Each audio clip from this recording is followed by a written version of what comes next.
আসসালামু আলাইকুম রহমতুল্লাহি ওবারাকাতু।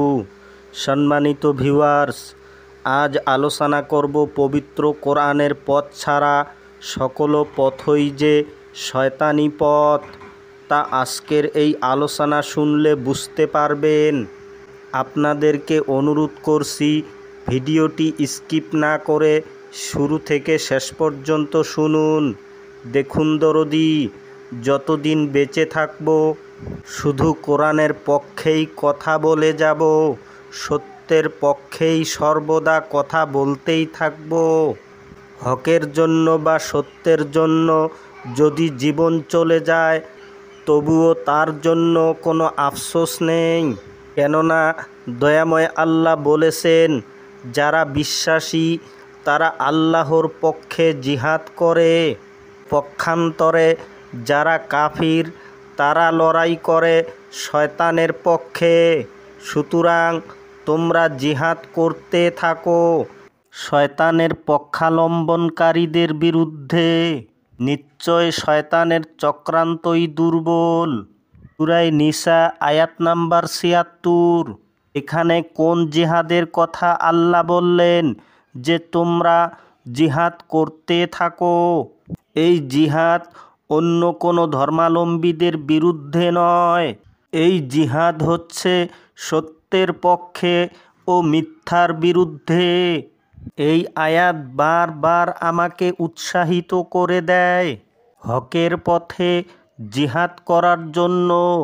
অতএব যতদিন বেঁচে থাকব হকের পক্ষেই কথা বলবো, কোরআনের পক্ষেই কথা বলতে থাকব। দেখুন দরদি, সূরা আনআমের ১১৫ নম্বর আয়াতে আল্লাহ বলেছেন, সত্য ও ন্যায়ের দিক থেকে তোমার রবের কোরআনই পরিপূর্ণ, আল্লাহর কথার কোনো হেরফের নেই। তাহলে সত্য ও ন্যায় অর্থাৎ সত্যের দিক থেকে ন্যায়ের দিক থেকে রবের কোরআনই যদি পরিপূর্ণ হয় তাহলে আমরা হাদিস মানতে যাব কেন? আসলে হাদিস এবং কোরআনকে যারা আলাদা মনে করে তারা যে হাদিসও বুঝে না এবং কোরআনকেও বুঝে নাই। তারা মনে করে আমরা হাদিস অস্বীকারী। আসলে বিষয়টা এমন নয়। কেন আমরা হাদিস অস্বীকার করব? হাদিস হচ্ছে কোরআন, অর্থাৎ যাহা কোরআন তাহাই হাদিস। কেননা আল্লাহ বলেন, ওয়ামান আসদাকু মিনাল্লাহি হাদিসা, অর্থ আল্লাহর হাদিস থেকে আর কার কথা অধিক সত্য?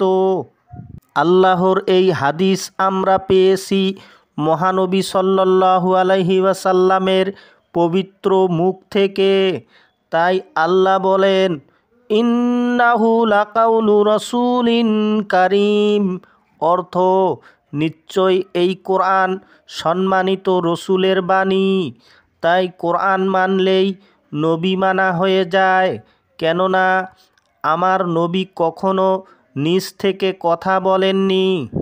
তিনি যাহা কিছু প্রকাশ করেছেন তা সবই ওহী। এবং আল্লাহ একথাও বলেছেন, মা কাযাবাল ফুআদু মা রাআ, আমার নবীর অন্তর কখনো মিথ্যা বলেনি, তিনি যা দেখেছেন তাহাই বলেছেন। এবার আপনারা লক্ষ্য করুন সূরা জুমারের ২৩ নম্বর আয়াত, আল্লাহই সর্বোত্তম হাদিসের কিতাব নাজিল করেছেন যাতে পরস্পর মিল রয়েছে, আর যা বারবার পঠিত এতে তাদের শরীর কেঁপে উঠে যারা তার পালনকর্তাকে ভয় করে। এরপর তাদের দেহমন আল্লাহর স্মরণে আকৃষ্ট হয়। এটাই আল্লাহর পথ নির্দেশ, আর এর মাধ্যমে আল্লাহ যাকে ইচ্ছা পথ প্রদর্শন করেন, আর আল্লাহ যাকে পথভ্রষ্ট করেন তার কোনো পথ প্রদর্শক নেই। তাহলে এই আয়াত থেকে আমরা স্পষ্ট বুঝলাম যে আল্লাহর হাদিস অর্থাৎ পবিত্র কোরআন তাহাই হচ্ছে একমাত্র আল্লাহর পথ। এতে তাদের শরীর কেঁপে ওঠে যারা আল্লাহকে ভয় করে এবং তাদের দেহমন আল্লাহর স্মরণে বিনম্র হয়, আর এর মাধ্যমে যাকে খুশি তিনি তাকে পথ দেখান, আর আল্লাহ যাকে পথ দেখান না তার জন্য কোনো পথ দেখানো লোক নেই। তাই হে দরদি, আপনাদের কাছে বিনম্র অনুরোধ করছি, কোরআনের পক্ষে আসুন এবং সত্য উপলব্ধি করুন। সবাই ভালো থাকবেন, সুস্থ থাকবেন। খোদা হাফিজ।